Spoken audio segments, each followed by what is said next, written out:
any information or assistance they need to ensure that sanctions are not preventing food or fertilizer from leaving Russia or anywhere else.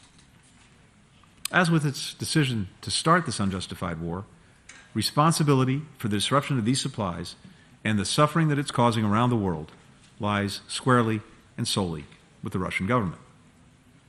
Third, we believe we must increase investments in agricultural capacity and resilience.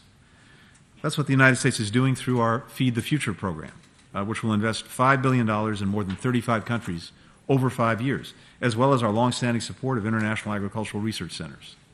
It's also the focus of the Agricultural Innovation Mission for Climate, which we launched a year ago with the United Arab Emirates to try to turbocharge investment in climate-smart agriculture. Fourth, we believe that we have to help poor and vulnerable populations bear the colossal impact of this crisis. International financial institutions have a critical role to play in doing this. That's why our Treasury Secretary, Janet Yellen, convened a session with the leadership of the international financial institutions just a few weeks ago and pushed for the development of the International Financial Institution Action Plan to address food insecurity, which was released on the margins of today's G7 financial ministerial. Finally, if we want to save lives, we all have to be willing to shoulder added risk. Last week, President Biden traveled to a family farm in Illinois. He talked about how farms, like the one he visited, are working to double crop, harvesting 2 crops from the same field in the same year. Now, this is something that doesn't always work. The growing seasons are short, weather doesn't always cooperate, but, as the President said, that's a risk we have to take. So our government is working to provide additional insurance for American farmers who are willing to give it a try. If we take these steps together, meeting the urgent need for food, fertilizer, and financing, investing more in the resilience of agriculture and vulnerable populations, we will meet this crisis, we'll help prevent others like it. Most important, we will save countless lives.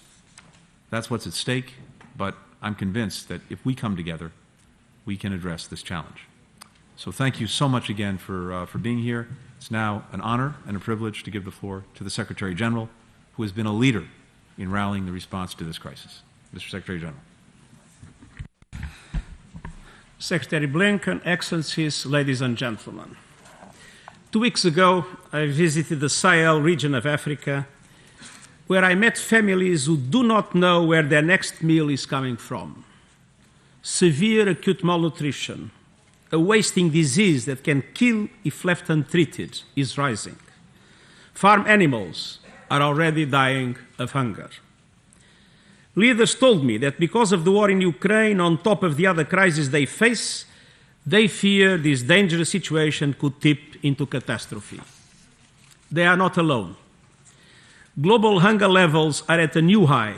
In just 2 years, the number of severely food insecure people has doubled, from 135 million pre-pandemic to 276 million today.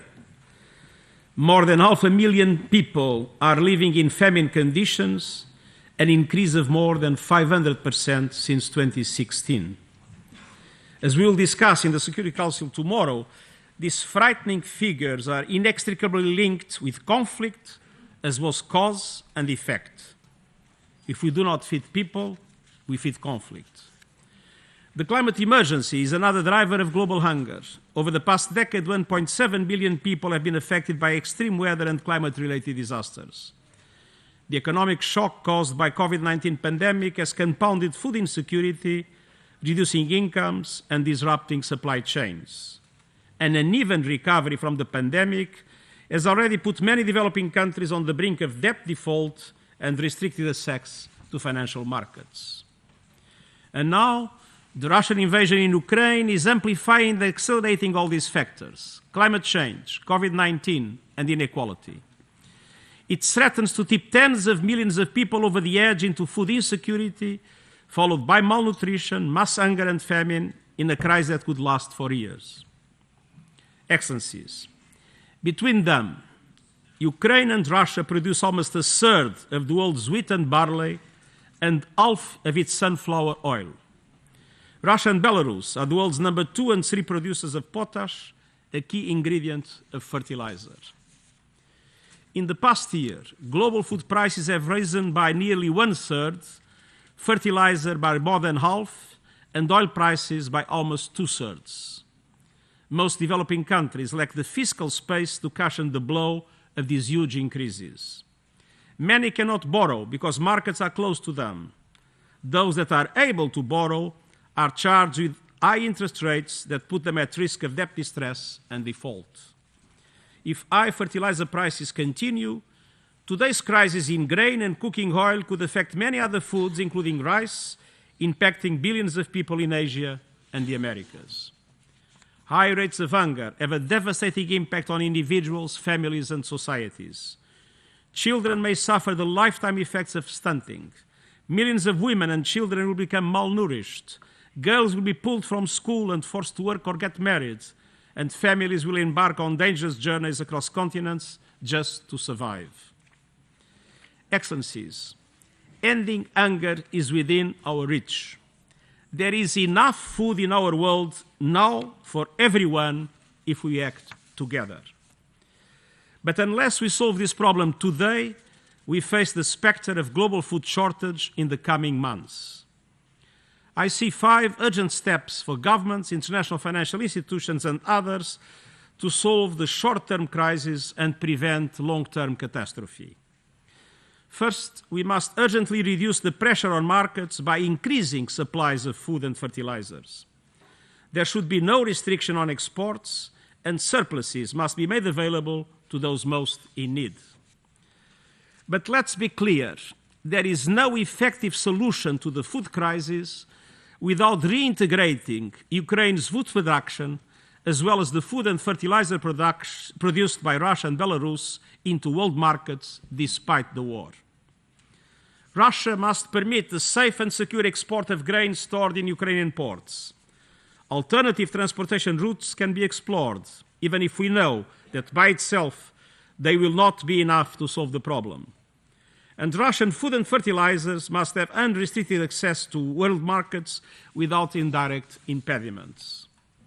I have been in intense contact on this issue at the senior leadership level with the Russian Federation, Ukraine, Turkey, the United States, the European Union, and several other key countries. I am hopeful, but there is still a long way to go. The complex security, economic, and financial implications require goodwill on all sides for a package deal to be reached.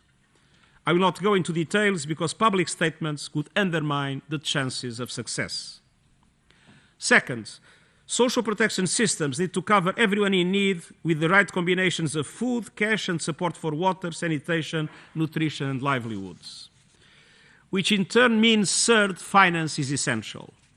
Developing countries must have access to liquidity so that they can provide social protection to everyone in need. International financial institutions need to step in with generous investments to prevent a global debt crisis.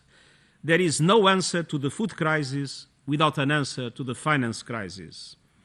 Official development assistance is more necessary than ever. Diverting it to other priorities is not an option while the world is on the brink of mass hunger.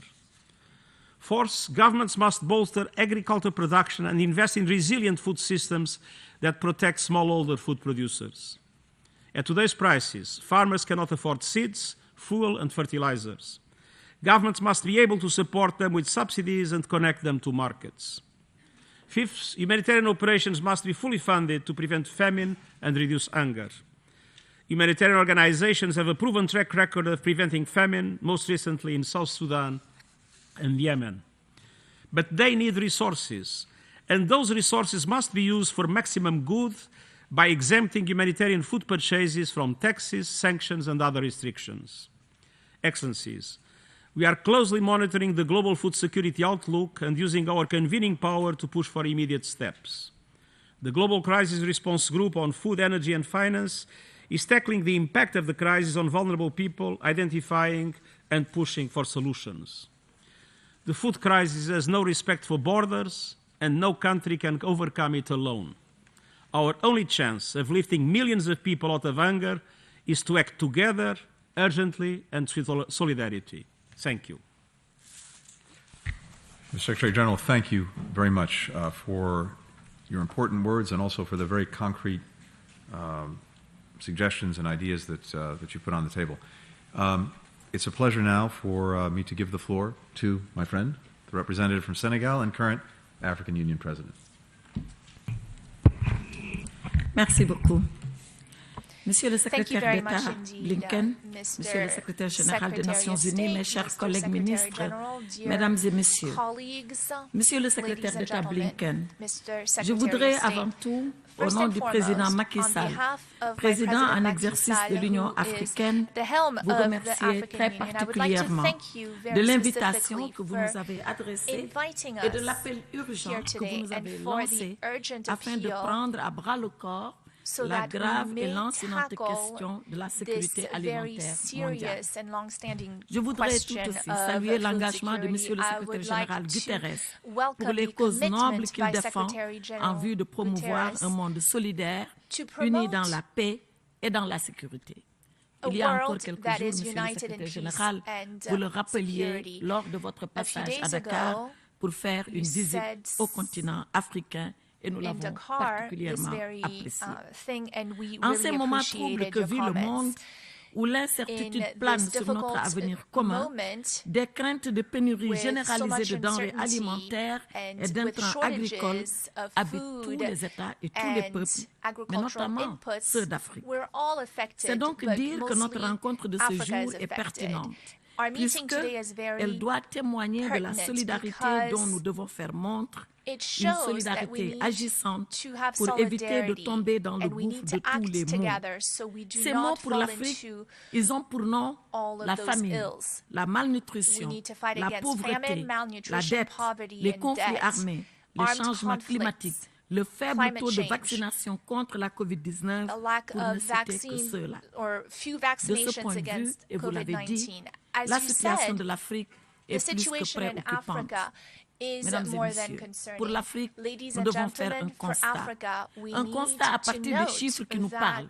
Selon la FAO, 257 millions de personnes souffrent de la faim en Afrique, dont 237 millions seulement en Afrique subsaharienne.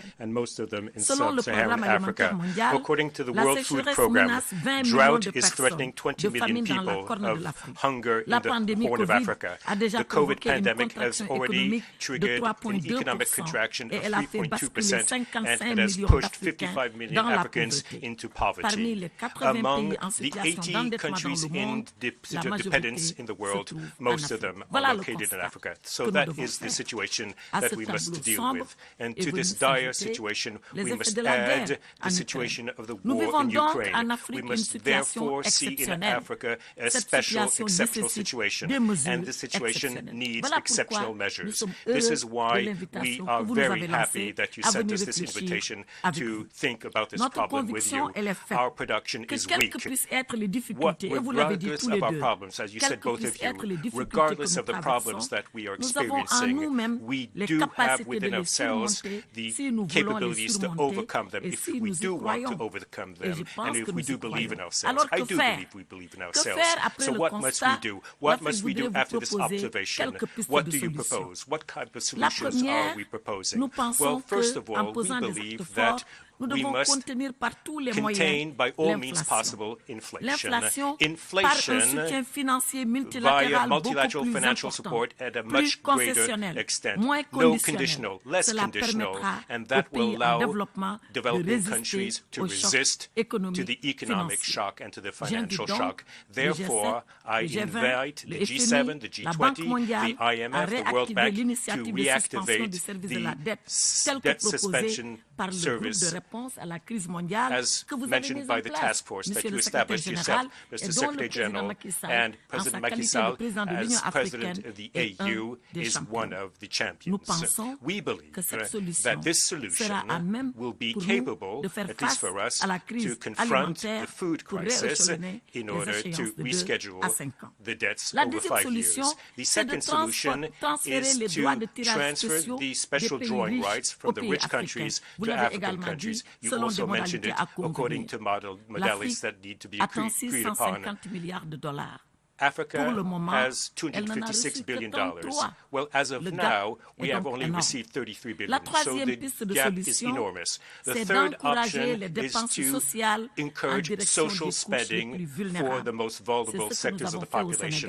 That is what we did in Senegal, and President Macky Sall, just a week ago, launched this major program, which represents an idea of supporting 142,000 poor households. And as you said, Mr. Secretary General, we must maintain the supply chains for grain, and we must keep them open in order to stabilize prices and to unleash all of the stocks and to make them available to the entire world. And thanks to this, we'll be able to build a strong resilience. We must finally act right now on a humanitarian basis, now before it is too late. This is why, and here I will conclude, we must unleash the stocks of grain around the world and make them available and accessible to all. This will be our first priority as of now. However, the African Union, under the presidency of Mr. Sall, will dedicate the Malabo Summit soon to this fundamental and pressing issue. Africa is waiting for you. Africa is waiting from the international community and from its partners to show their strong commitment. Thank you very much for your attention. Merci beaucoup, Aïssata. It's my pleasure now to give the floor straight from the airplane, I believe, to my good friend Annalena, both in her capacity as the representative from Germany, but also as this year's chair of the G7. Annalena. Thanks a lot. The plane was a bit late. Secretary General, Secretary of State, dear Tony, Minister, dear Aïssata, Executive Director, dear David Bisley, colleagues, ladies and gentlemen. To a starving family in Somalia, to a frightened mother in Yemen, to a hungry school kid in Mali. Russia's war in Ukraine might seem thousands of kilometers away. Its devastating effects, however, are hitting those mothers and fathers, children, and everybody in society directly and with terrible consequences.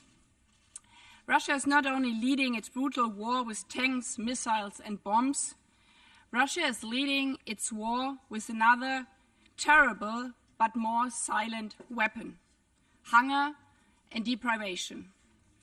By blocking Ukrainian ports, by destroying silos, streets, railroads, and especially farmers' fields. Russia has launched a grain war, stocking a global food crisis. It is doing so at a time when millions are already being threatened by hunger, particularly in the Middle East and Africa, due to the devastating effects of the climate crisis, due to the COVID pandemic, due to conflicts raging in their own regions. When I met villagers in Mali and Niger a couple of weeks ago, they told me what it means when the price of grain is doubling on the local market. It means their childs go to bed hungry. It means a family is in pain. The world's poorest are paying the devastating price for Russia's ruthless war. In Mali, now the bread costs double than it costed before. In Lebanon, it has raised already by 34%. I would like to tell you from the bottom of my heart, we see your pain, we hear your suffering, and we stand by your side. Three aspects are crucial now. First, we need concrete action. That's why it's important that we reach concrete commitments among G7 partners last week to support Ukraine in keeping up its production and to be able to export the grain which is needed so heavily worldwide. And to step up with aid to those women, men and children who most urgently need it.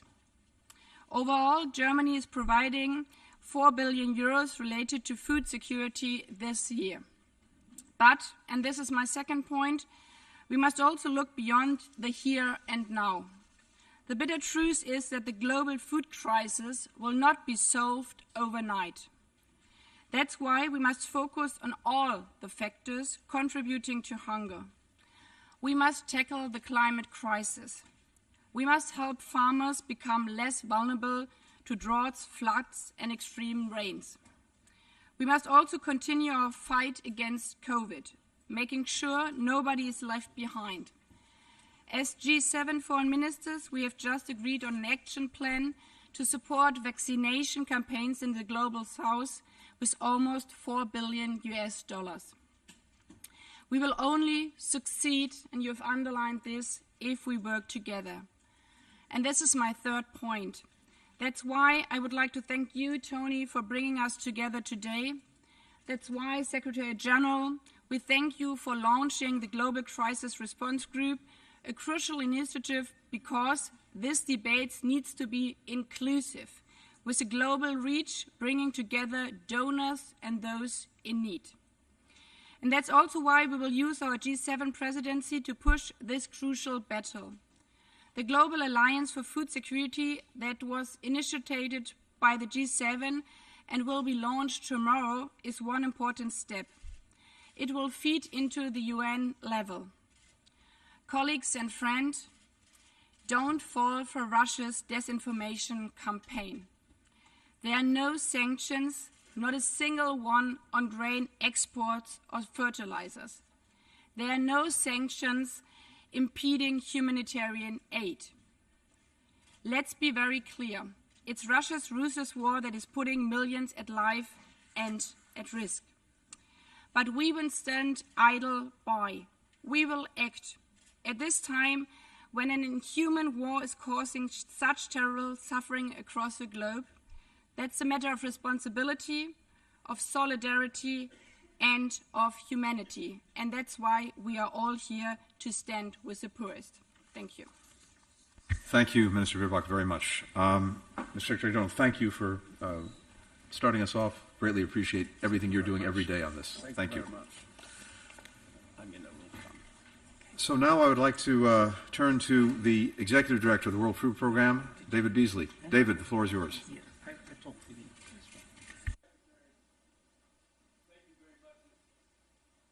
Is the mic working? There we go. Mr. Secretary, it's great to be with you. Thank you for calling this a very important session. And let me be very clear and to the point. Failure to open the ports will be a declaration of war on global food security, resulting in famine and destabilization of nations, as well as mass migration by necessity. It is absolutely essential that we allow these ports to open, because this is not just about Ukraine. This is about the poorest of the poor around the world who are on the brink of starvation as we speak. So I ask President Putin, if you have any heart at all, to please open these ports. Please assure everyone concerned that the passageways will be clear so that we can feed the poorest of the poor and avert famine, as we've done in the past when nations in this room have stepped up together to the call of action to prevent catastrophe from year after year. It's hard to believe that Ukraine, a nation that grows enough grain to feed 400 million people, is now out of production. Mr. Secretary, it's critical that these farms get back in operation, that the trucks and the trains and the ships move again. The World Food Program, we fed about 130 million people last year, assisted in some way or another. This year, we expect that number to be about 150. 50% of the grains that we buy come from Ukraine.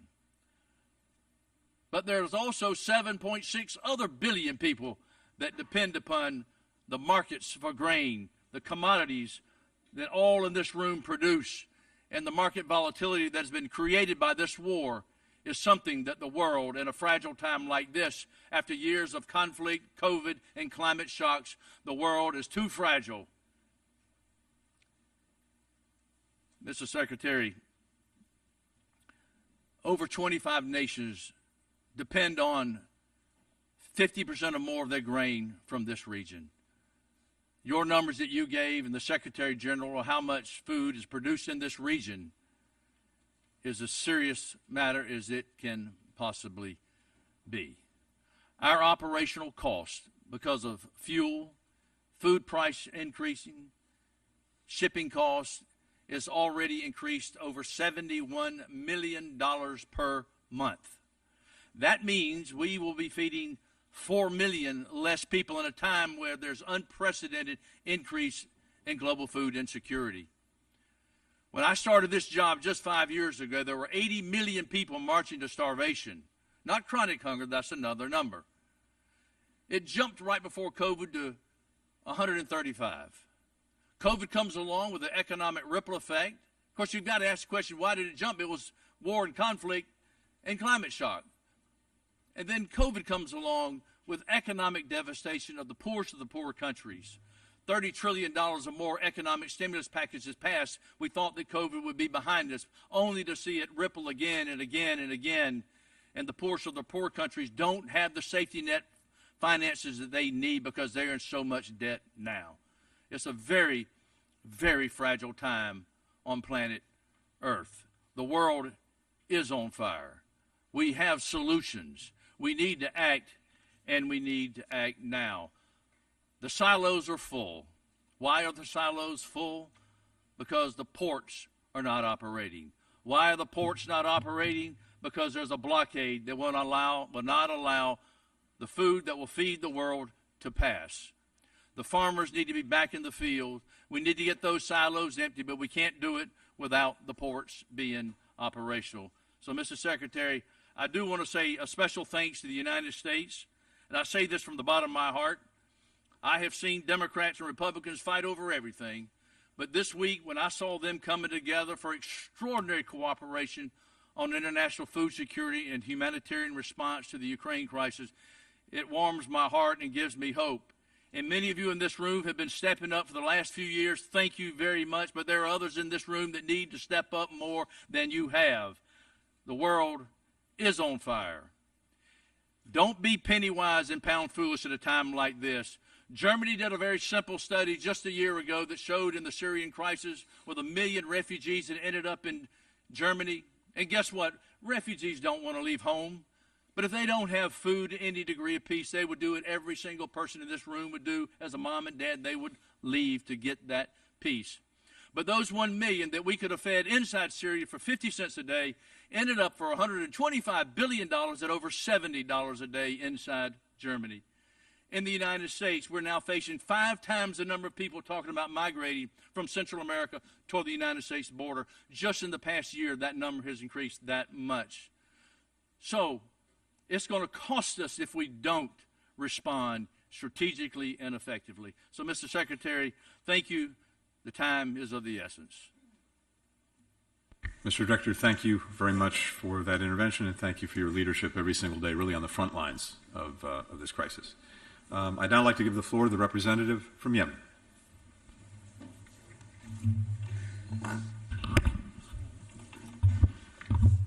السيد أنتوني بلينكن وزير خارجية الولايات المتحدة الأمريكية الصديقة، أصحاب المعالي الوزراء، السيد أنطونيو تيغيرس الأمين العام للأمم المتحدة، سيداتي والسادة، اسمحوا لي في البداية أن أسجل شكري لحكومة الولايات المتحدة الأمريكية والسيد بلينكن على الدعوة لهذا الاجتماع الهام الذي أتمنى أن يخرج بنتائج عملية ناجعة، خصوصا وأن هذا الاجتماع يدعو الدول الأكثر تضررا والدول الأكثر قدرة على التأثير في موضوع الأمن الغذائي لتبني دعوة للتحرك لمواجهة الآثار الإنسانية الناجمة عن الأمن الغذائي مع التركيز على الجهود الإنمائية طويلة الأمد لتعزيز as a result of this conflict and to increase the resiliency to reach a better future that eradicates hunger. And on top of that is sustainable development.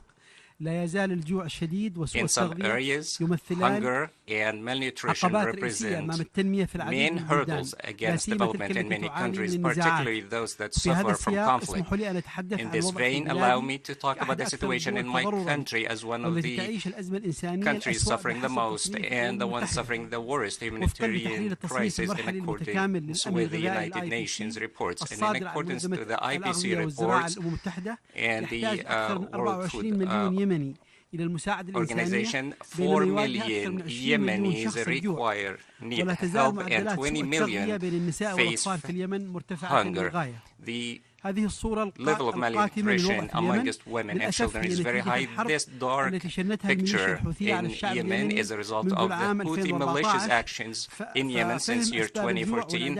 And so understanding the reasons of suffering and hunger in Yemen is a main way to understand the solution or look for it.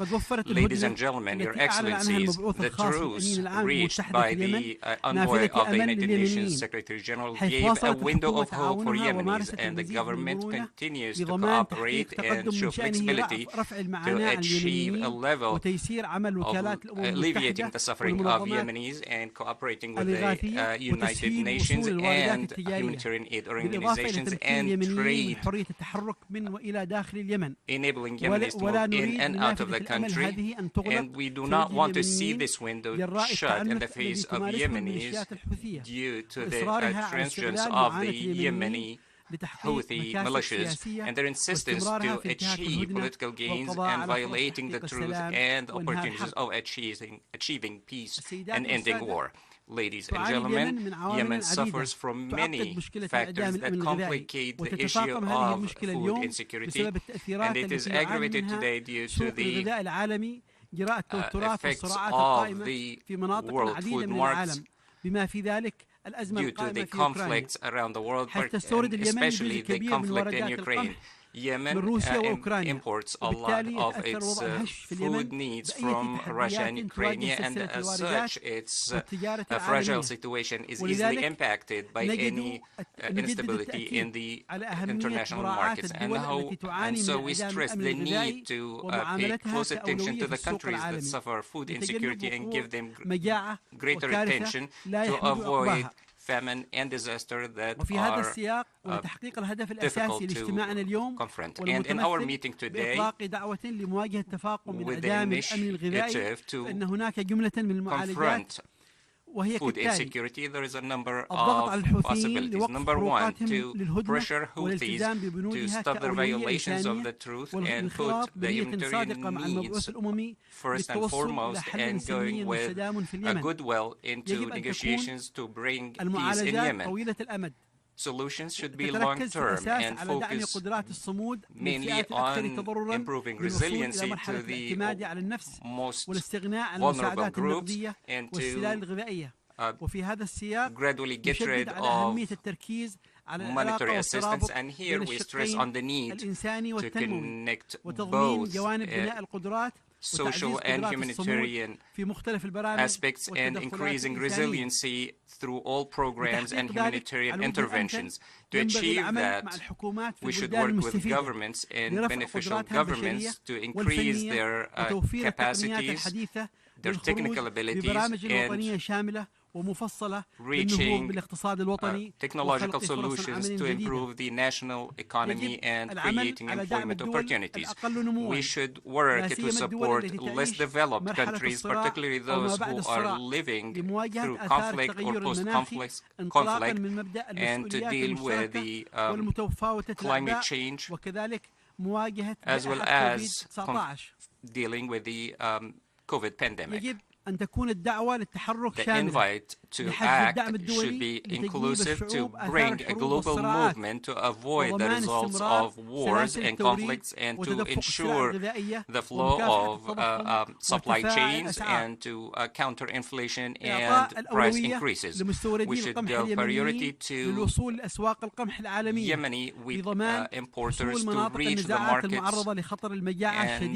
and to ensure that areas that are subject to the danger of famine can resist and remain active. And in the light of the great drop in the Yemeni Riyal's value against USD, we should create a special fund and special program to fund Yemeni imports to enable Yemeni importers of wheat to find the working capital and to fund imports from international markets, to establish a new system that extends terms of payment between importers and international exporters to 60 days under the purview of an international financial organization.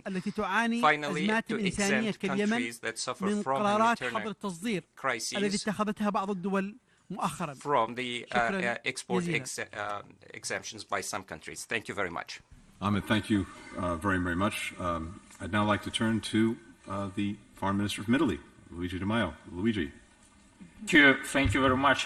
First of all, I would like to thank U.S. Secretary of State Antony Blinken for convening this meeting and Secretary General Antonio Guterres for strongly advocating a decisive action of the international community in front of the current food crisis. Food security is a long-standing priority of Italy's foreign policy. The international community must work in a coordinated way to achieve food security for all, especially at the time when the consequences, first of the pandemic and today of the Russian aggression against Ukraine, jeopardize this endeavor. The blockade of the port of Odessa is a matter of very serious concern because it prevents the export of Ukraine's available supplies of wheat. Therefore, today's discussion should also pave the way to possible strategies to restore grain shipments and avoid food shortages on a global scale. Food diplomacy is key to mitigate the crisis impact. For this reason, Italy fully supports initiatives launched in the G7 framework, starting with the Global Alliance on Food Security promoted by the G7 leaders. Thank you, Minister Baerbock, for your efforts, and welcome initiatives by partners such as the French Farm Initiative. Last year, as G20 presidency, Italy placed this issue high on the international agenda and promoted the adoption of the G20 Matera Declaration on Food Security. We co-organized in Rome, in partnership with the Special Advisor of the Secretary General and with FAO, the UN Food System Pre-Summit, jointly convened by Secretary General Guterres and Prime Minister Draghi. Italy stands behind the Rome-based UN agencies whose role is vital in facing food security challenges. In 2021, as a follow-up of the Matera Declaration, FAO launched the Food Coalition in partnership with Italy. On top of the 10 million euros already committed to the program, Italy is now announcing an additional 5 million euros in favor of the Food Coalition, mostly aimed at supporting Ukraine's food production. While welcoming discussions in all relevant fora in response to the current food crisis, we deem crucial to reach out to all concerned countries to understand their needs and engage them in identifying and implementing the required measures. With this spirit, Italy is contributing actively to the G7 outreach activities. We intend to give special attention to the regional level, as different regions have different food cultures and different kinds of vulnerabilities. Possible effects of this crisis on many Mediterranean countries are a matter of great concern for us. A diet based on wheat exposes them to serious consequences due to the spike in prices and to the uncertain future availability of wheat and other essential items. I discussed this issue this morning with Secretary General Guterres and President of the General Assembly, Said, highlighting Italy's proposals in that regard. In particular, in close coordination with the German presidency of the G7, we are organizing a Mediterranean ministerial dialogue on the food crisis in Rome on 8 June. We have invited 24 countries, with Germany, Turkey, and Lebanon as co-chairs, and key international organizations. FAO will provide technical support for the event and its follow-up, and the World Food Programme and DFID will offer their inputs. Dear colleagues, rest assured that Italy, as a representative of a prominent food culture in the world, is ready to do its part in coordination and synergy with the United Nations and all partners. Thank you very much. Luigi, thank you. And I'd now like to turn to the representative from Brazil. Muito obrigado, senhor secretário. O Brasil acompanha com apreensão os níveis crescentes de insegurança alimentar ao redor do mundo, no contexto da pandemia de Covid-19 e de sucessivas crises globais.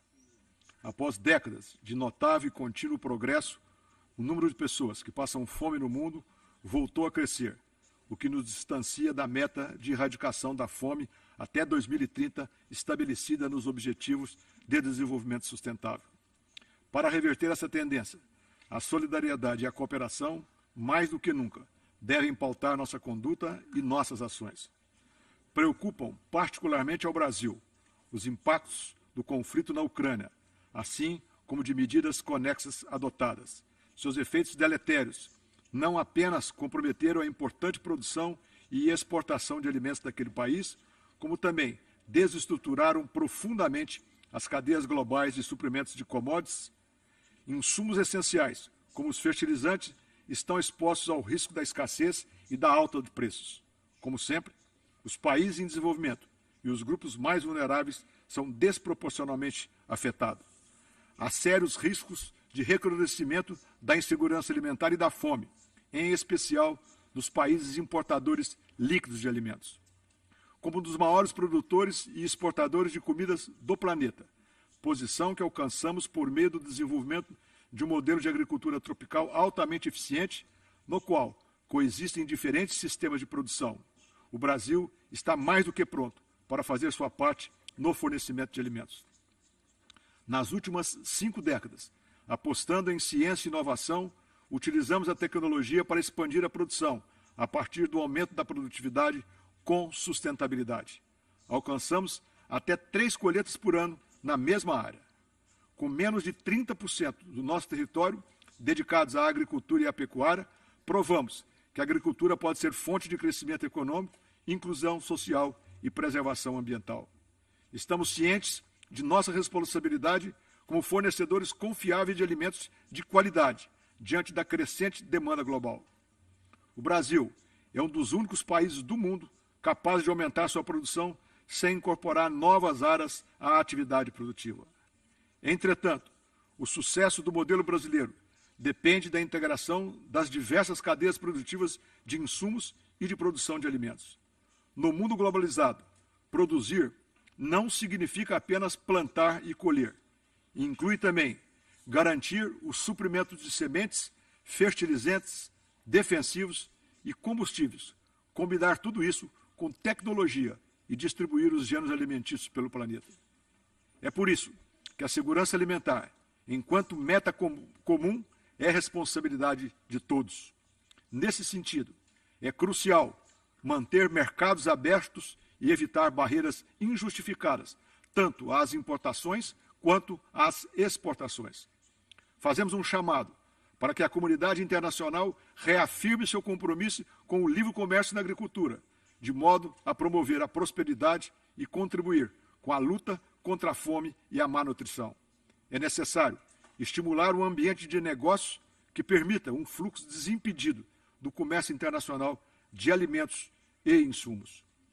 Temos ciência de que as crises recentes que enfrentamos têm estimulado um sentimento de busca pela autossuficiência. Porém, em um mundo interdependente e interconectado, nenhum país pode manter-se isolado e prosperar.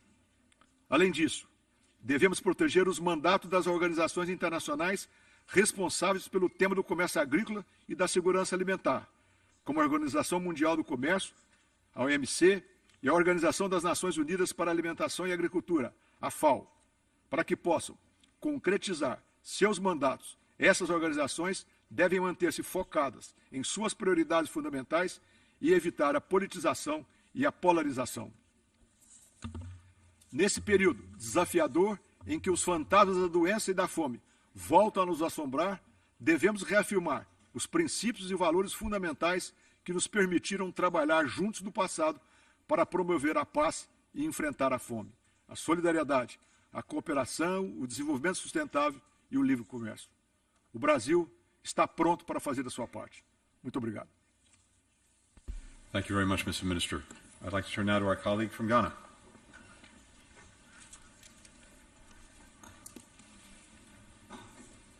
Secretary Blinken, Deputy Secretary General Amina Mohammed, colleague ministers, Ambassador Linda Thomas-Greenfield, Excellencies, distinguished ladies and gentlemen.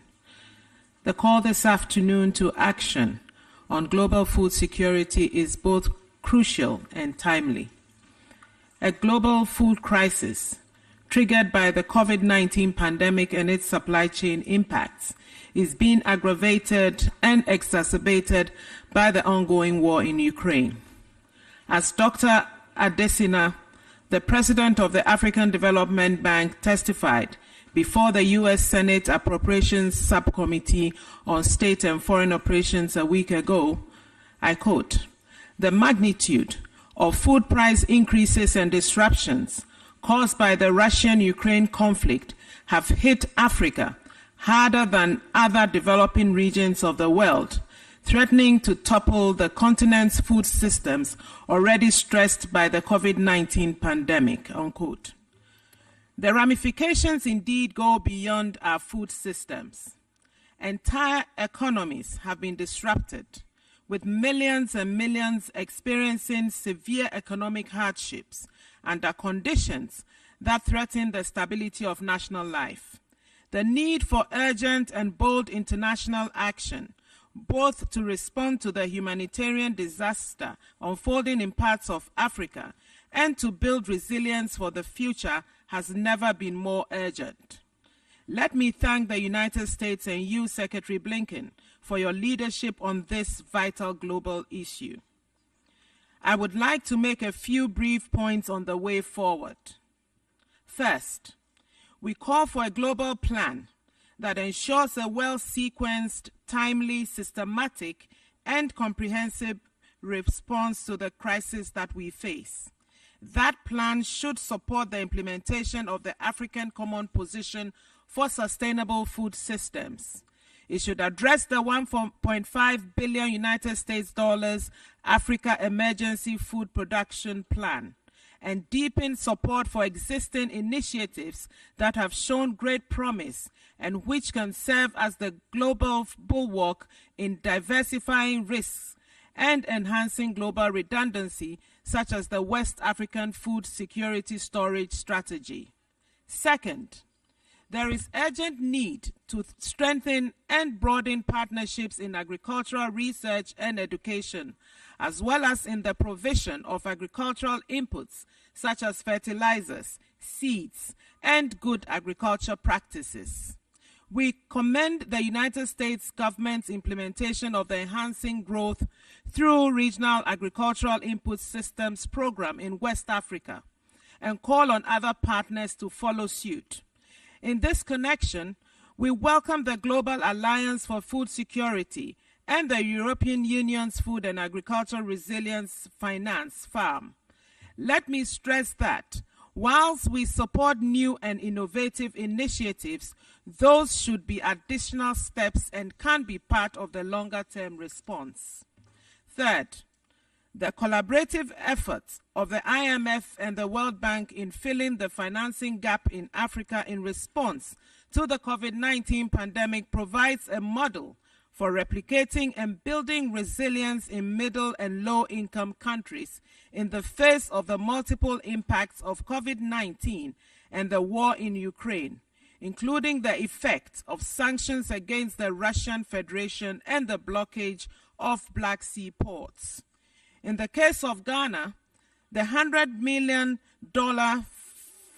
fast-track facility and a $65 million contingency emergency financing of the World Bank, as well as the IMF's $1 billion special drawing rights for Ghana, facilitated the government's COVID-19 emergency preparedness and response project. In addition, we need to seriously tackle the urgent and pressing task of building the resilience of vulnerable communities in West Africa and the Sahel against drought and desertification in order to mitigate and reverse the debilitating effect of climate change for food production. As we meet here, the worst drought in decades is threatening an estimated 50 million people in the Horn of Africa, while the number of hungry in the Sahel and West Africa has quadrupled. More support is required to make available the food supplies needed in the current environment of food shortages and high prices. We call on the international humanitarian community to become part of national and regional coordination mechanisms for programming and responding to humanitarian crises, and to align their interventions with national and regional response plans. They should make full use of endogenous mechanisms, in particular local, national, and regional reserves. In conclusion, I wish to urge us all to use the collective power of our voices and resources to galvanize global action to ensure food security and achieve Goal 2 of the SDGs. I thank you for your attention. Mr. Batri, thank you very, very much. And I'd like to turn now to the representative and Foreign Minister from Turkey, Mevlut. The floor is yours. Thank you very much, Secretary Blinken, dear Tony, for this initiative. Dear friends, dear colleagues, the world is facing a hunger crisis. The World Health Organization estimates that more than 800 million people still face hunger. Conflict is by far the biggest driver of this. Around 60% of the world's hungry people live in the conflict zones. Every new conflict pushes a new wave of people into hunger. In particular, the Russia-Ukraine conflict and Russia's aggression poses a significant challenge as both countries are major global food suppliers. A decrease in their ability to produce and export will directly impact global food security. We need international collaboration to ensure that this war doesn't worsen the hunger crisis. This is yet another reason why we should end this war and we should work for the peaceful resolution of conflicts. Dear colleagues, dear friends, a humanitarian approach is at the center of our policies. This is also true for the crisis we face today. We facilitate the UN's humanitarian operations from Turkey, both for staff deployment and delivery of aid. We support the Secretary General's efforts to establish humanitarian corridors to ensure food security. Together with the UN, we are working to ensure the safe passage of Ukrainian ships carrying grain. We are working to establish a contact group on all these humanitarian issues. And we welcome Italy's timely initiative to form the Ministerial Mediterranean Dialogue on the Food Security Crisis. And we will co-chair the UN upon the invitation of my dear friend Luigi, Minister Di Maio. Despite all these efforts, we know that there is still more to be done. Dear colleagues, today I am pleased to announce that Turkey will implement a 6-point package to support the global food security call to action. We will provide skills and technical expertise to the most affected countries. We will work on national trade facilitation measures to benefit the most affected countries. We will provide different types of support, including food aid for particularly refugees. And we are ready to coordinate our aid with our partners in the execution of pledges. And funds and facilities to be received under the FAO-Turkey Partnership Program will be transferred to food security-related efforts. Finally, we reaffirm our dedication to UN Food System Summit commitments and enhance our cooperation with international organizations. Dear friends, in 1932 and 1933, due to the Holodomor, mass famine, some 8 million people in Ukraine and around 10 million in the region lost their lives. But famine has no place or excuse in the 21st century. The actions we set the ground for today will mitigate an emerging crisis, improve agriculture, and save lives. Turkey is ready and willing to act and endorses the roadmap for global food security call to action. Thank you very much once again, Tony. Mevlut, thank you very much. I'd like to turn now to the representative from Kenya. Rachel, Madam Minister, the floor is yours. Thank you. I want to thank Honorable Antony Blinken, Secretary of State of the United States of America, for jointly organizing this meeting today at the UN. I look forward to our deliberations, that they will shine light on issues of global food security. Just as we struggle to emerge from the COVID pandemic, and we must remember that the COVID pandemic is not over. We are learning harsh lessons in Africa about the vulnerability of all countries to global crises. The pandemic led us to understand that we must begin to act to develop Africa's pharmaceutical sector and to strengthen our public health institutions. The effect of the war in Ukraine on food and fertilizer supplies needs to lead us to undertake structural reforms in our agricultural sector in Africa.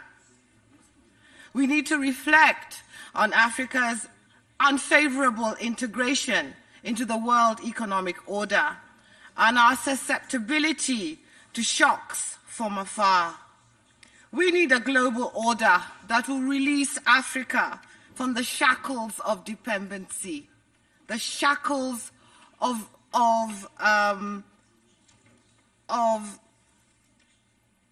a state in which Africa is unable to make its own decisions. We need to return Africa to a state of self-reliance. There are many other conflicts that are plaguing Africa. Internally, we see food security being challenged, we see displacement, we see destructions of food production, and we see disruptions of supply chains and markets. Additionally, we are seeing a surge of energy and fuel prices, which is causing a spike in food commodities, as has been noted by other speakers.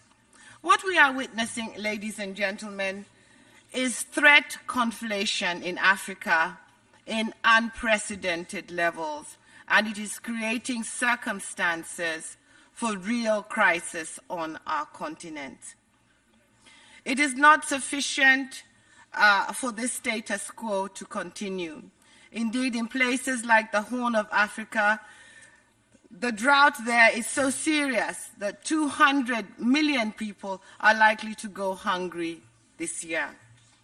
The food crisis in Africa may lead to direct reversals in development, political instability, and the escalation of conflicts at all levels. Therefore, Excellencies, it is time that we must make and take bold actions. Our actions must solve problems in multiple ways and create solutions that are also multifaceted. And therefore, we must aim to achieve the SDGs, SDGs 1 and 2, and not to politicize food security. The first thing that we must do is end wars. The guns in Europe must be silenced. They must be silenced to enable global supply chains to stabilize. They must be silenced so that food can move, so that those who are vulnerable can eat. The guns in Europe must be silenced because diplomacy works, because negotiation works, and we ask for a return to these principles that have underpinned multilateralism since the last war in Europe in 1945. We need a new multilateralism that will enable us to reform agricultural systems in Africa, that will be able to create employment, affordable food, access to wealth, and changes for a whole generation of young people who are living in the brink. We seek a coordination so that we can have investment, so that we can share knowledge, so that we can uplift the lives of thousands. We seek a new multilateralism so that there may be a new peace, a peace that looks at the reform of global financial institutions, that helps those who are indebted survive. We seek practical steps to access to debt relief, to concessional finance and grants, to designing appropriate de-risking and lending instruments for increased investment in Africa. We need a refreshment of our global order so that food crises do not break countries, so that energy crises do not destroy the future of a whole generation of young people. We want an end to the disruption that comes from pandemics, that come from armed conflicts, that worsen climate change. We need a peace for development. We urge that as we consider conflicts across the world that are affecting global security, that are affecting global food security, that we have mercy on those who are the most vulnerable, that there will be mercy for victims of war, that there will be mercy of victims of hunger, that we will build a new world based on a dispensation of partnership, a dispensation of a new multilateralism. We submit and thank you. Thank you very much, Secretary Obama. I would like to give the floor now to the representative from Ireland. Thank you, Secretary Blinken. Distinguished colleagues, friends, I would like to begin by thanking the United States for continuing to champion this critical issue. This is an issue which our two countries have worked closely in the past, and we are committed to continuing that cooperation. The world faces a cascading series of crises: the COVID pandemic, a changing climate, and conflict are creating complex, volatile, and uncertain environment for the world's most vulnerable people and their food security. The current acute hunger crisis facing millions is a result of conflict. Millions of people in already food insecurity in countries such as Ethiopia, Yemen, South Sudan, and Syria face greater obstacles to feed themselves as a result of the current crisis. Let there be no mistake. Responsibility for the rapidly worsening food security crisis now confronting us all lies fully with the Russian Federation. The Russian Federation must end its blockade, which is impeding Ukrainian food production and exports. It must end its illegal invasion of Ukraine. But, Chair, it's all too easy to focus solely on the latest crisis when global food security demands our sustained attention. And that's why we need to invest not only in immediate humanitarian response, but also in the medium and long-term resilience that will empower those most vulnerable to withstand the inevitable shocks to come. We have learned difficult lessons from previous food crises. So, colleagues, it would be frankly negligent to ignore those lessons now. Ireland's commitment to those most affected by protracted crises has been clear over the years. We have provided sustained investment in social protection, gender equality, and food systems. We have consistently championed those left furthest behind and sought to empower them. And we have deliberately worked to ensure that our humanitarian assistance is timely, is flexible, and well targeted. We've also worked to support communities in many countries to address the devastating impact of climate change on their lives. This support included the Lake Chad Basin and the small island developing states, among many others. Ireland's commitment is also demonstrated by our decision last year to commit $800 million of investment over the next 5 years to nutrition, by our $75 million 3-year strategic partnership with the World Food Programme to support their tireless efforts to address famine and to championing the most vulnerable. Ireland, though, also sees a critical role for IFAD in supporting the medium to long-term response to this crisis. IFAD has a proven track record in directing climate and food security finance to those who need it most. Therefore, I am pleased to announce today an additional funding of $1 million towards its response to the crisis.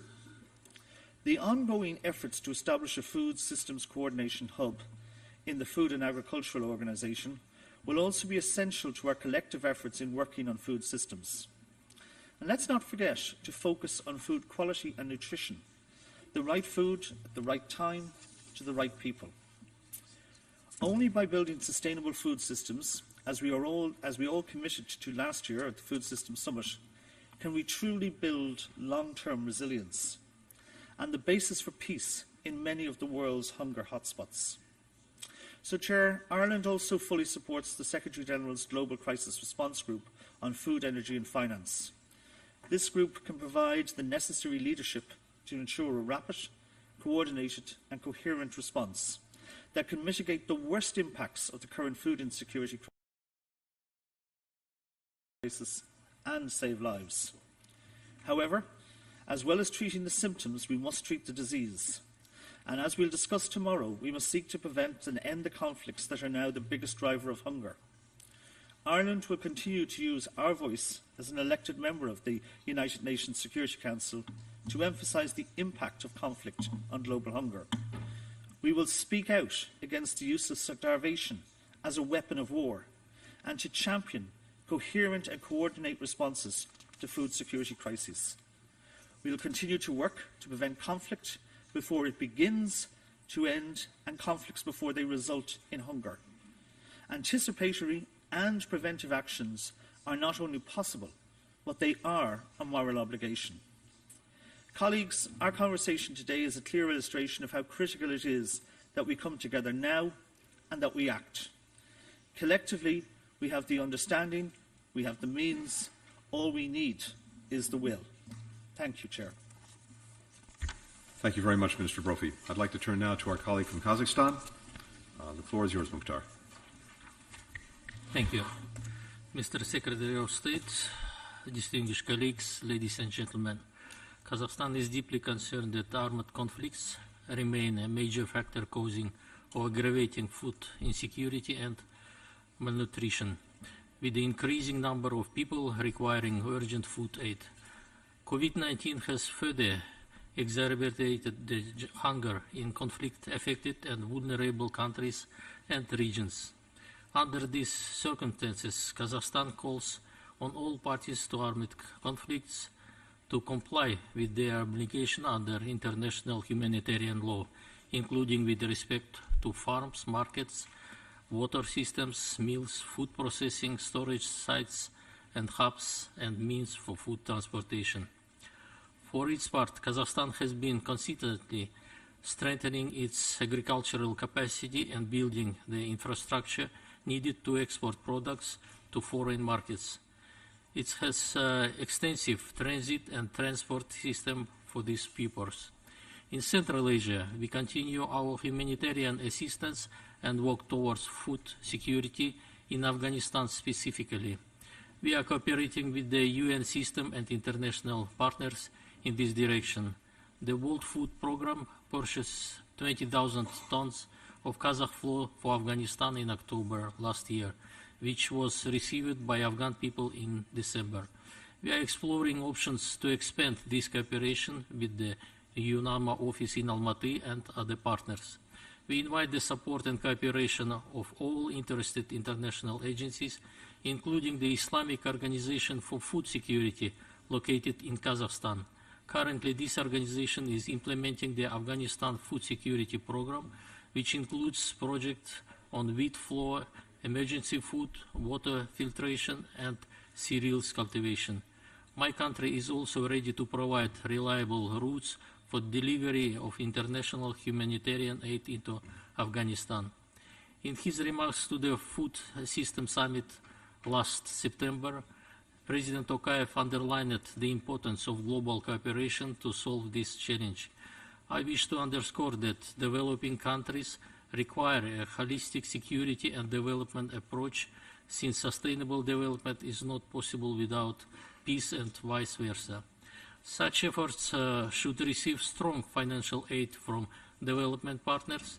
In particular, we call on development partners to increase their international financial support for efforts to increase labor productivity in agricultural sector for countries in need.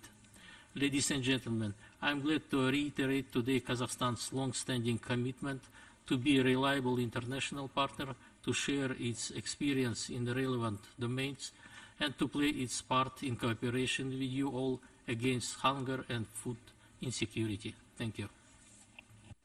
Thank you, Mr. Minister. I'd like to go now to the representative from Guyana. Excellencies, colleagues, dear Tony, it's great to see you. The cascading crisis of COVID-19, conflict and climate change are challenging our solidarity and our ability to work together as a global community. We're facing one of the most challenging times in generations and for generations. Today's meeting is both timely and necessary, and I would like to express my appreciation to Secretary Blinken, to you, Tony, for bringing us together, and to all my fellow ministers for taking the time to be here at the United Nations, where this discussion belongs. Excellencies, the sharp rise in global hunger is striking and predates Russia's unprovoked invasion of Ukraine. 2020 saw the largest ever annual increase in hunger, up to 811 million people. But let us be clear. President Putin's war of choice marked a turning point in many ways, including on food security. And let's be clear, Russia's invasion is to blame, not the sanctions. As we watch Russian forces kill and maim innocent civilians, seizing land, destroying homes, civilian infrastructure and agricultural lands, as well as attacking and blockading its port cities, the war is not only restricting Ukrainian food production and exports, but also creating uncertainty in global markets. This has worsened global food security and is affecting vulnerable households and farmers around the world. The result is that food is more expensive for all of us in the room, from Canada to Zambia. And we also need to step up to the plate, collectively, to save millions of lives and keep communities from falling into chaos. Operational costs of humanitarian and development actors such as the World Food Programme are also going up. More people are going hungry around the world, particularly in developing countries and countries in special situations. Food insecurity and malnutrition are reaching untenable levels in regions and countries such as the Sahel, Yemen, Sudan, and Haiti. Canada is committed to reversing this trend.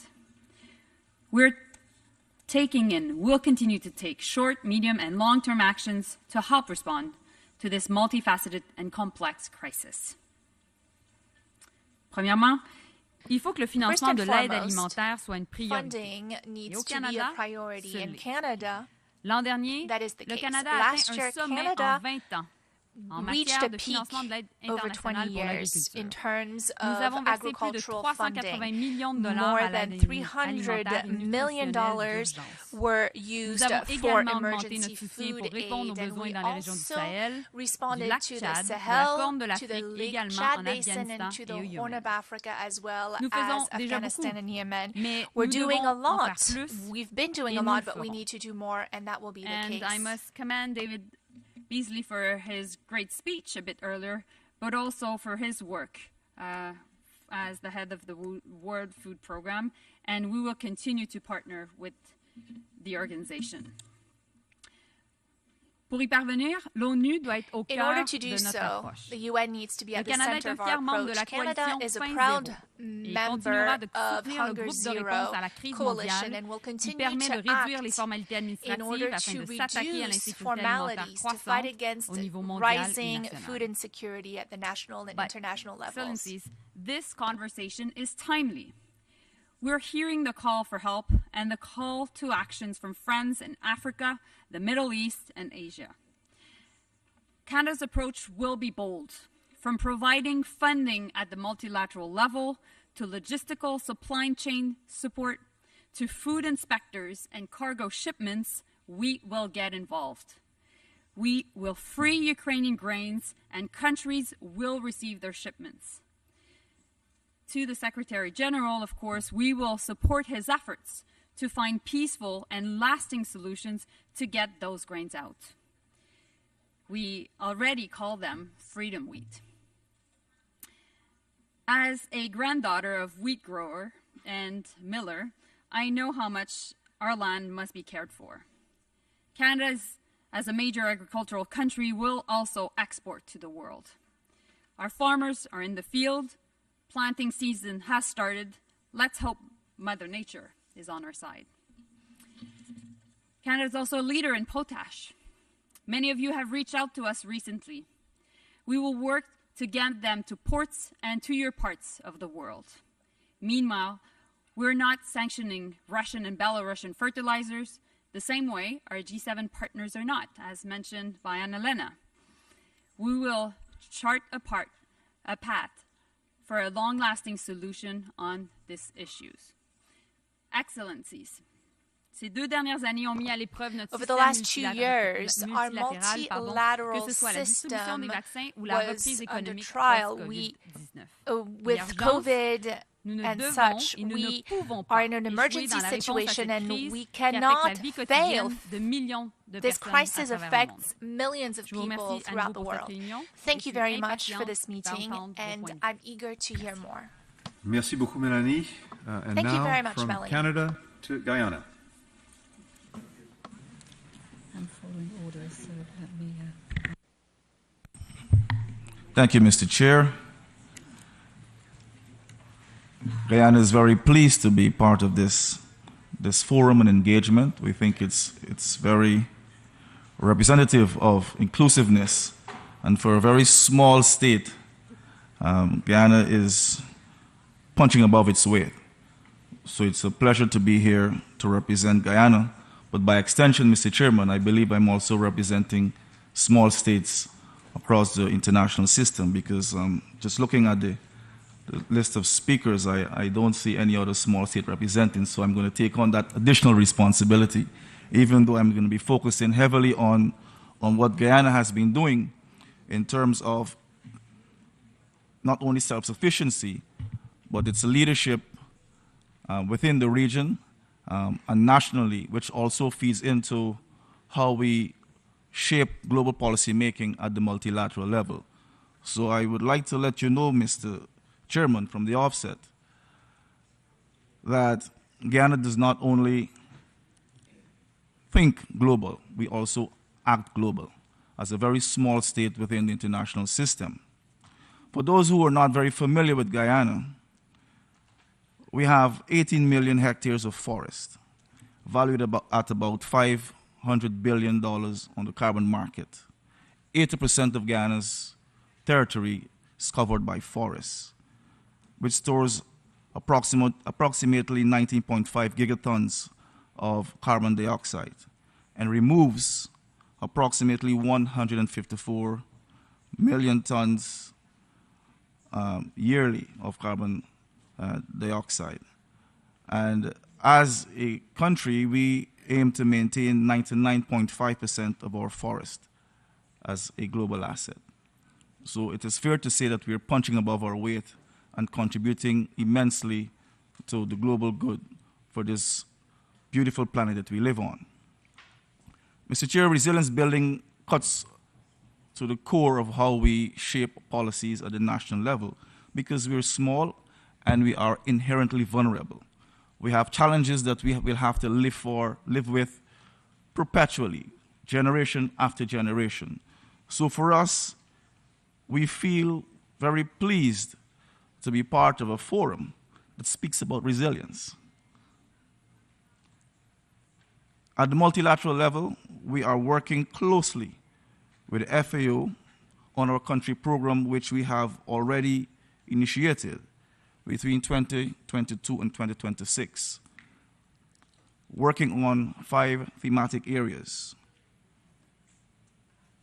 the transformation of sustainable agriculture's food systems, resilient value chains, agricultural community-based disaster risk management, ICT in agriculture, and agriculture de-risking. So that's very important in terms of the thematic areas and how Guyana is seeing agriculture and food security and sustainability as we move our economy forward in a global environment. Interestingly, and we're very proud of this other initiative, Mr. Chair. Guyana will host the 38th session of the FAO Regional Conference for Latin America and the Caribbean in 2024.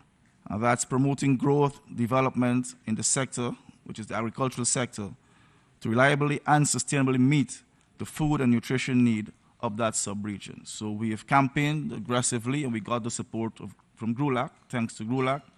And Guyana will now work on ensuring that we continue to push for food security within the sub-region. We are very committed to new regionalism because as a small state, we have to work together in partnership. And as they always say, no man is an island, no country should be working alone in a very global and interconnected world system. We're taking leadership within CARICOM, Mr. Chair. That is the CARICOM Single Market and Economy.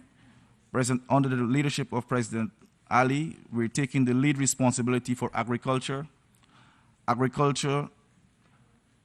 as well as agriculture diversification and the food security. So in doing that, we are prioritizing regional food and nutrition security aimed at boosting the region's food supply with an expected import bill reduction by 25% by 2025. We are net food importer within the CARICOM region. So for example, Guyana is 750,000 inhabitants, very small population. If you include CARICOM, member states, it goes up to 6 million. If you include Haiti, which is a member of CARICOM, it goes to about 16 million. So it's a larger market space that we have to operate in, and we're using our regional integration efforts to ensure that we can also do our part at the regional level and at the state level. Our import bill stands at about $6 billion annually. So we have to ensure that if we're going to contribute to food security globally, we have to also be able to diversify as well as to add value and to be able to also feed our population within the region and to export so that we can have more food supply globally. Regionally as well, Mr. Chair, we are prioritizing our efforts as we work with the Inter-American Institute for Cooperation and Agriculture, ICA. We're also working closely with the Center for Agriculture and Bioscience International, which we have started our program back in 2016. We're also working with Food Systems Resources and Entrepreneurship, coined Fresh, which we started in 2021, and this is part of the International Fund for Agriculture Development. We are also actively involved in the Organization of Islamic Cooperation, working on Islamic Organization for Food Security. So I've covered the regional level. At the national level, Mr. Chair, we've invested 5.2% of our national budget for 2022 to agriculture. And this is towards diversification and the commercialization of agriculture within Guyana, because we want to be able to have sustainable agriculture using science and technology. So for most of you who are not familiar with Guyana, Guyana was a plantation economy. So agriculture is the backbone of our economy. And we aim to be the breadbasket of the Caribbean because we have the arable land and space, and we have the space and scope, not only in terms of policy, but in terms of the land, to be able to work on those initiatives to ensure that we can contribute to regional food security, which also feeds into global food security. So we're using it from the bottom up, top down. So we're depending on the multilateral level to have policies that are inclusive, policies that are practical, and we are doing what we have to do at the national and regional levels to ensure that we can feed into that system, because there must be correlation and symmetry as we flow.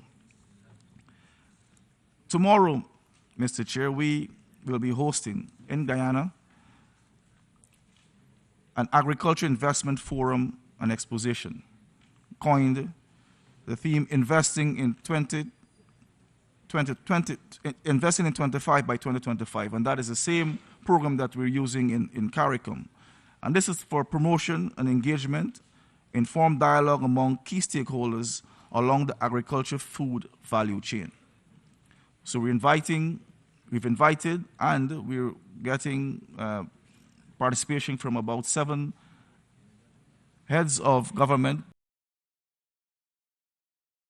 regionally to bring to bear more input for agriculture. We're also working closely with Brazil.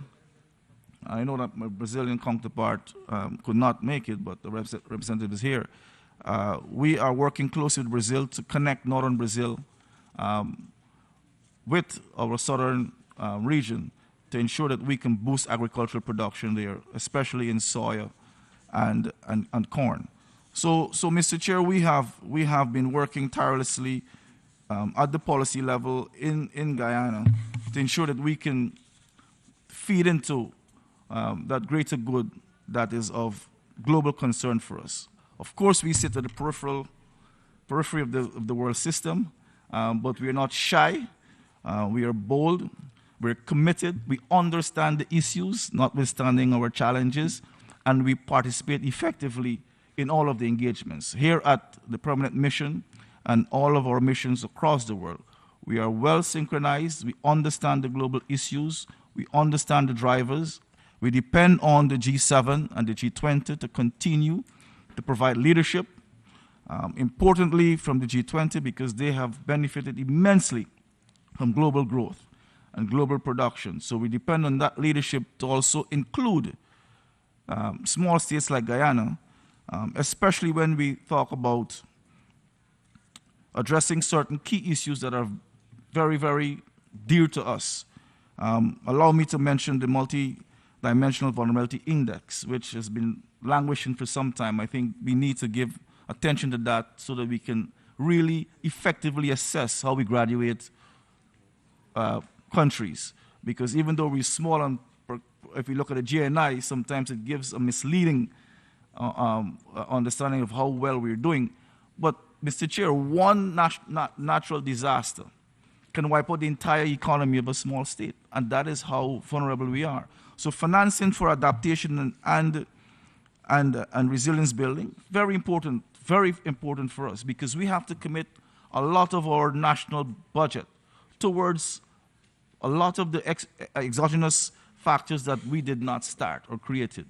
So we are saying we want the system to be fair, we want the system to be inclusive, and we depend on the multilateral machinery to ensure that small states are included, because we are actually doing a lot of the heavy lifting in the global economy. So we want to let that be recorded, that we will continue to press and press and press, because multilateralism should work for all, and it should not be prejudice. And we will commit to ensuring that we have an environment that is peaceful, an environment that is fluid, an environment that is predictable. And Guyana registered its support for this initiative, and will continue to work closely with our partners and friends to ensure that we have a global environment that is prosperous and peaceful. Thank you. Mr. Todd, thank you very, very much. I'd like to turn the floor now to the United Kingdom. To the US for leading this week of action. Food security is now at the top of all of our agendas since Russia's invasion of Ukraine. The effects of the war are brought home to me daily by the 25-year-old Ukrainian woman who's come to live in our home. When we can find some phone signal, we talk to her grandparents, who are in occupied Kherson, about their daily struggles to find something to eat. Famine is once again being used as a weapon of war. This doesn't just affect the brave people of Ukraine. Ukraine's food and fertilizer exports were feeding up to 400 million people worldwide. The simplest solution is, of course, for Russia to end the conflict and allow Ukrainian farmers to care for their crops this year. We must urgently make multiple plans to export last year's grain by both rail and sea, and I know that my friend Minister Solsky is full of solutions in this regard. We must collectively ensure that trade keeps flowing. I'm pleased that over 50 WTO members have committed to keeping food markets open, predictable and transparent. We should agree to prohibit export restrictions on food bought for the World Food Programme. The G7 has a key role to play. Under our presidency, we secured the first ever famine prevention compact. I'm delighted that Germany is now picking up the baton and taking this further with the Global Alliance on Food Security. We must all, including multilateral institutions, scale up our support. Over the next 3 years, the UK will send £3 billion worth of humanitarian aid to the most vulnerable countries, including in the Horn of Africa, Yemen and Afghanistan. And the World Bank must deliver the promised $170 billion over the next 15 months. We particularly think of small island developing states who are so reliant on imports. We will continue to use British investment partnerships around the world to encourage the universal resilience of global food production. The need is urgent. We must act coherently and together, and as they sing in the Ukrainian national anthem, before the dew dies in the sunshine. And we need to ensure that the way we produce food remains sustainable in every sense. Thank you very much, Mr. Prentice. I'd like to go now to the Democratic Republic of Congo.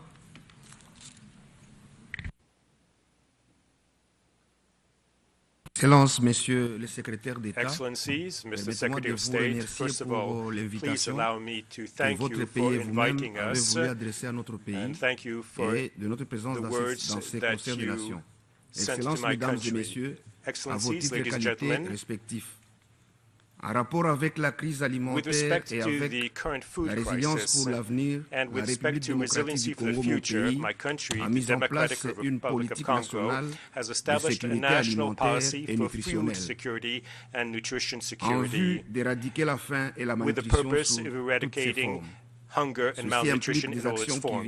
This requires actions aimed at améliorer les moyens d'existence et les capacités des petits paysans, promouvoir l'égalité d'accès à la terre, aux technologies et aux marchés, renforcer la coopération sous-régionale, régionale et internationale pour assurer les investissements dans les infrastructures et technologies qui améliorent la productivité agricole. Excellences, Mesdames et Messieurs, il s'agit d'assurer à tout moment à l'ensemble des populations un accès équitable à une alimentation équilibrée, suffisante et saine, afin de contribuer à la réduction de la pauvreté, à la consolidation d'un développement durable. Elle prend en considération l'agriculture familiale et le développement durable. Au-delà des orientations stratégiques et institutionnelles, ainsi que des principes directeurs qui régissent le programme national de sécurité alimentaire et nutritionnelle, son objectif général est de contribuer à l'éradication de l'insécurité alimentaire et de la nutrition sous toutes ses formes. Les axes stratégiques retenus sont l'amélioration de la sécurité alimentaire et nutritionnelle de la population, le renforcement de la capacité de prévention et de gestion des crises agricoles et nutritionnelles, le renforcement de la gouvernance en matière de sécurité alimentaire et nutritionnelle. Six principaux acteurs seront impliqués dans la mise en œuvre de ce programme, à savoir l'État, les collectivités territoriales, les secteurs privés, les organisations de la société civile, des partenaires techniques et financiers traditionnels et les bénéficiaires. Excellences, Mesdames et Messieurs, la République démocratique du Congo, mon pays, était au sommet des États du monde dans les secteurs agricoles one country where the agriculture was the second economic lung of the country, with some 80 million hectares of cultivable soil, with a population which is reaching 100 million inhabitants, and yet we only cultivate only 10% of our soils, with an area of over 2 million square kilometers, with more than 2,000 kilometers of navigable waters and fish waters. And we aim not only at feeding our people, but Africa and the world. And we can only send out an urgent appeal to put an end to this crisis and to provide get technical assistance from the world community. Our president, Mr. Tshisekedi, President of the Republic, he launched a new program. He gave orders to the government to implement a lifting of all customs taxes on behalf of all agricultural inputs and equipment in order to reach out to international investors. A law is being reviewed in Parliament about agriculture. I use this opportunity here at the United Nations to send out a strong appeal to the community of nations to come to Congo in order to overcome this war against food insecurity. Thank you very much for your attention. Merci, Monsieur le Ministre. I would like to go now to the representative from Albania. Secretary Blinken, dear colleagues, distinguished guests, allow me first of all to thank Secretary Blinken and our American colleagues for organizing this meeting. And let me say right away that Albania fully supports this global food security call to action and will work to the best of its abilities to advance all the relevant actions foreseen in the call. It is a timely initiative, as many said, because this is a grave situation that is escalating into a crisis right before our eyes. More people are at risk, more people are falling into poverty, and what is equally concerning, the crisis presents a serious threat to the stability and peace of many countries and regions. From Africa to Asia, from South America to Europe and North America, the whole world is feeling the consequences. In this difficult situation, I would also like to underline Albania's full support for the UN as a key actor in addressing the crisis. We applaud, too, the Secretary General's tireless efforts to draw attention to this issue and mobilize support among all actors to address it. The call to action will strengthen these efforts. There are many reasons for this deteriorating situation, but what has undoubtedly had a significant impact that will likely escalate as the time goes by is the illegal war of aggression in Ukraine. One of the most important producers of grain and cereals and vegetable oil has been taken out of the food production chain. There are, by all accounts, huge quantities of food stored in silos in Ukraine, but that food cannot make it out of the country to those who most need it because of the war. This is not an accident, and I'd like to echo what many of you already said.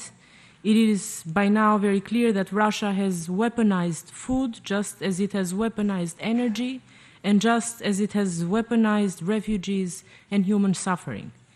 The challenge is that were we to find a way to release that food into the world, it would make a significant difference. That is why I would ask all colleagues gathered here, but this is a call that goes to all the members of the UN to work together on finding a solution to this, to make it clear that this is something that must happen and that Russia must know the world is united in demanding this. This is a cause that can unite every country in the world, even those who do not see eye to eye on other issues, because at stake is the health and well-being and the lives of millions of human beings.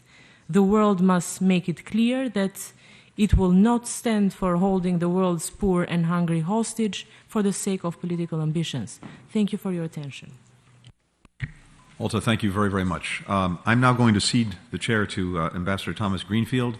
As I depart, I just want to express my gratitude to all of our colleagues who are here today for the very important interventions we've heard, for the very good ideas that we've heard, and for the focus that all of us, by our presence here today, by the work we're doing, are putting on an issue that is quite literally vital to the lives of millions of people. So thank you very much, and I hand over the chair to Ambassador Thomas Greenfield. Thank you.